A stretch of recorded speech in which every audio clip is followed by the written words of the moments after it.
vitamin C natin, kaya ba niya i-neutralize ang itong klaseng soft drinks na ito? Ito yung pinaka-acidic sa lahat.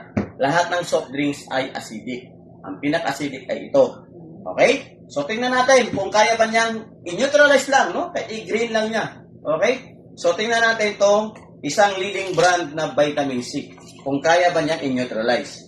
So, lagyan natin ulit, katawan natin. Nilagyan mo ng itong klaseng soft drinks. Okay? So, alam natin, acidic yan. So, ito leading brand. Leading brand to. Malakas din to. Okay, tingnan natin, oh. Buhusan natin siya ng vitamin C. Kung kaya ba nilang tanggalin yung acid sa soft drinks na yan. Okay? So, ano nakita ninyo?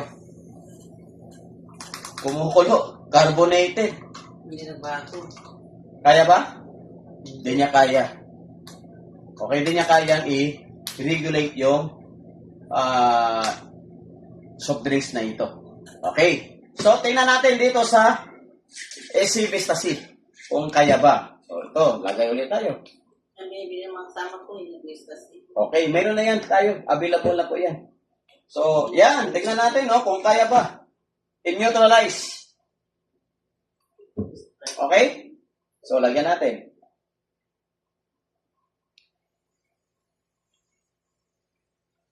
Grabe, oh.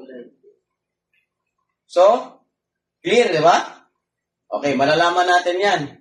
O ito yung unang brand ng vitamin C.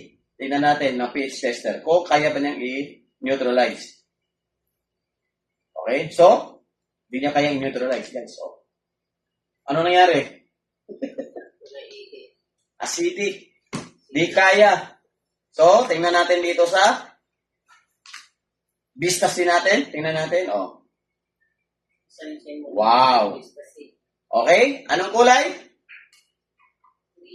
Green. Ibig sabihin, neutralize. Hindi na siya acidic. From acidic to non-acidic. Okay? So, kung dagdagan pa natin to ng kapsula, mag-blue na siya.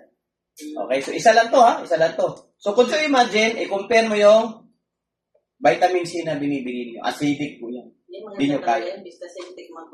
Okay? Hindi niya kaya. So, samahan nyo lang ng spirulina. So, ito po ang demonstration na ito na the reason why our body will get sick. No? So, ulitin natin. Patakan natin ng ano. No, na-stress ka, kuya. Patay ka dyan. Lagi acidic yan. Ito. Tingnan natin. Na-stress ka ulit. Parehong stress. Ang daming na nabuhos ko. Okay? Tingnan natin.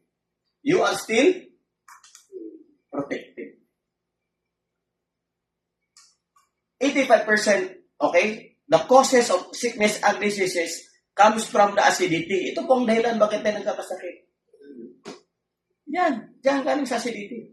So, kailangan natin ng alkalinity.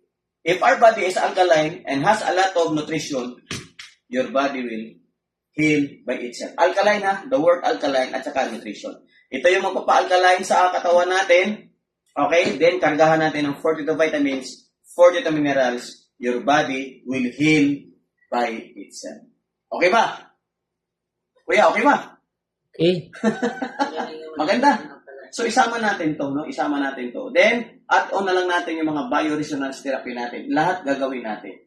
Kaya mamaya, iyan ako kayo. Ititherapy ko kayo. Alright? Ayan, nakikita ninyo sa demonstration. Okay, ito po yung sa, ayan, sa brand niyan. Ibang brand, leading brand yan. Hindi niya kaya i-neutralize ang itong soft drinks na ito. O, ito yung sa atin, sa Vistacid. Kaya niyan i-neutralize, hindi na sa acidic. Okay? At kung ibuhusan natin to, no? Dagdagan pa natin, what will happen? O, nagiging alkaline na siya. Alright, so maraming salamat. Okay.